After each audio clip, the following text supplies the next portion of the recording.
I say something? It's interesting listening to this because you're talking about how those amazing people could use the court as a forum to speak to South Africa and the world and so on. But I was alive then. I was already, in a sense, politically conscious. Yeah. But I wasn't in Joburg. Yeah. I was in Cape Town. I couldn't read that stuff. I couldn't read the court transcripts because, that would have been too complicated. I didn't see the Rand Daily Mail, which printed some of that. I only read Mandela's speech from the doc years later.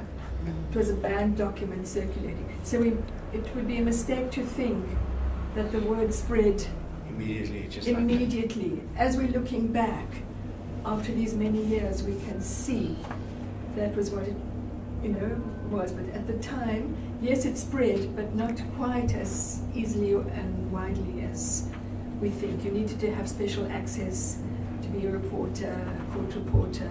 To buy the newspaper. Buy the newspaper, or to be one of the people in the public gallery to spread the word. Yeah, I think there's something I remember on what Karen said on the book that I'm reading. If ever you are on that time, like what Utah did, if you know about the information inside the court, you didn't have a right to write about it until, for instance, the dates of the prison trial. They know the dates, but no one could ever publish because there was a law. You cannot publish until the date of the court.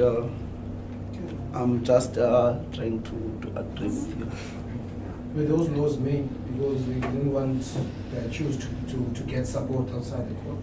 I think even now there's a thing known as the sub judice law. So you're not allowed to. Now we can make our papers public, and that time you could make papers public. But Utah did not give them their stuff until the last minute. But generally, once a thing, you can use a thing when it's admitted into court. The minute it's admitted into court. So the minute the stuff got admitted into court, everyone could get access to it. Everyone who could get access got access to it. But I want to pick up on the point that Caron made. There are 2 points I want to make, and it relates to your presentations.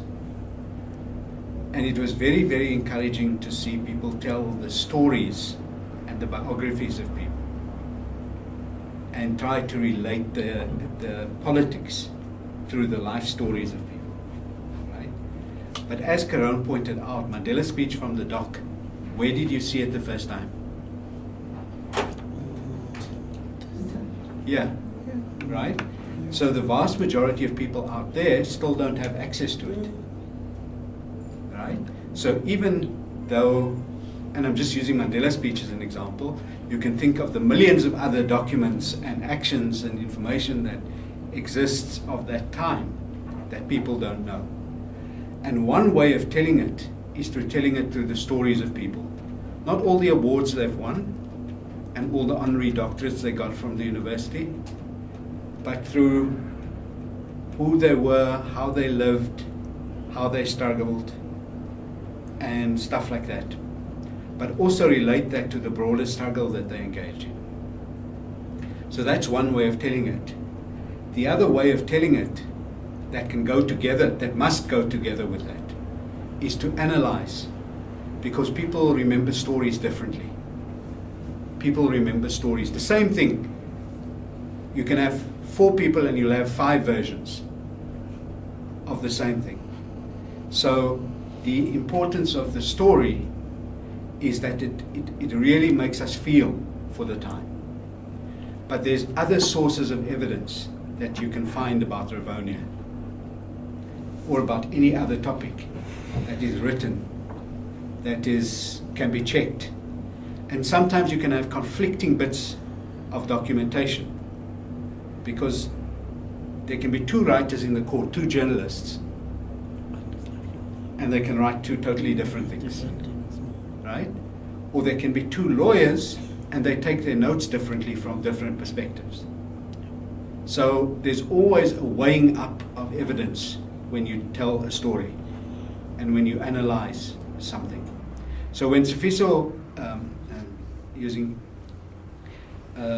spoke through the struggle around the Women's Charter, what Mamklezo said related directly to what he said and what Musuli said, right? And there was some difference in it because they divided the labor up among themselves. And what I'm saying to all of us is that in evaluating sources, whether it's legal sources or historical papers, letters that people write, whether they write from prison, whether they write to husband to wife love letters. You can. I'm going off the topic now, but I just want to take a quick turn somewhere. You can find in love letters from hundreds of years ago, you can find out how people lived. So that's a historical document. And then you can check that against what people say, how people got married or how they engaged in love at that time. So the sources you use is very important. And one of the problems that I have is that people didn't criticize the sources they used. They copied it. Directly from South Africa History Online. Can I give you an example from yesterday, Zaki? Yeah. We were looking for some background on Kailicha to give to the people, to give to the people who were going on the tour. Yeah. Kylie and I looked online. You would think from some of the stories that Kailicha was sort of a gift from the government of that time that was concerned about overcrowding, forgetting about the way many people came to Kailicha because they were forced to.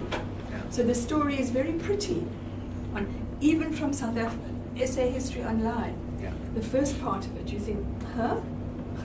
And then they start to explain a bit better at the end. So I would challenge people to look for the history of Kailicha online. Do not believe all internet sources. Speak to your grandparents. There's lots of things. So don't just take a book, any book, especially the ones I give you. Don't take that as truth. You have to interrogate them. You have to study them, and you have to check them against other sources. You always have to check them against other sources. And so that's one point I wanted to make. I raised the question from the courts from a politics, law, and society point of view. You will notice that our course is not called politics, courts, and society. It's politics, law, and society. Because law is much broader. It infuses every bit of life, from crossing the street to death penalty. So in every way, the law is part of our life.